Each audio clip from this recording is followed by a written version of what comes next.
Il l'avait promise avant même le début de la compétition et il a tenu parole.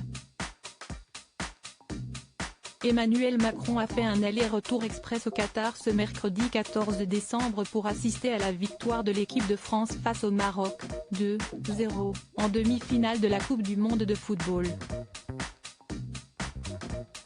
S'il n'est resté que quelques heures sur le sol qatari, le chef de l'État a été actif avant de regagner Bruxelles où l'attendait un Conseil européen, et avant ce dimanche 18 décembre où il reviendra pour la finale, cette fois accompagné de sa femme Brigitte.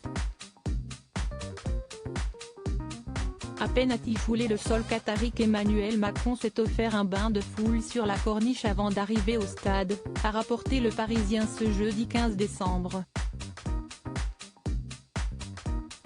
Après le match qui l'a suivi, comme à son habitude, avec passion, le président de la République a rendu visite aux hommes de Didier Deschamps dans les vestiaires. Il était accompagné de Thibaut Forêt et de sa compagne. Équipé de prothèses, cet ancien membre des forces spéciales a perdu ses deux jambes en sautant sur une bombe artisanale au Sahel. Sa leçon de vie et son courage ont ému le vestiaire, dont le sélectionneur.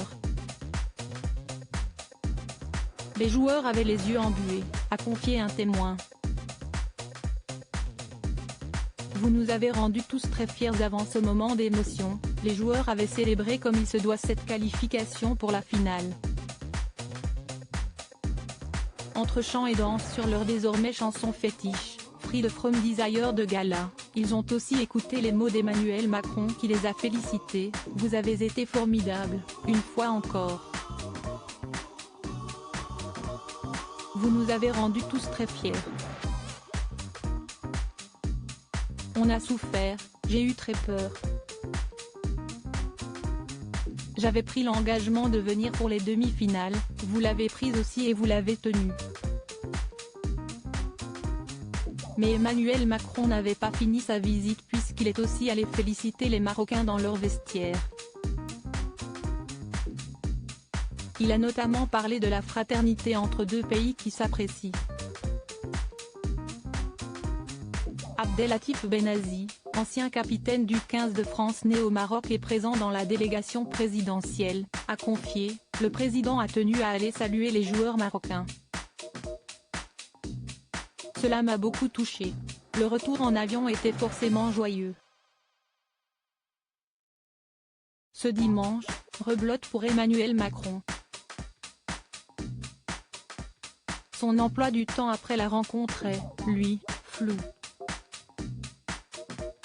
Si festivité il doit y avoir, elles ne sont pas encore gravées dans le marbre.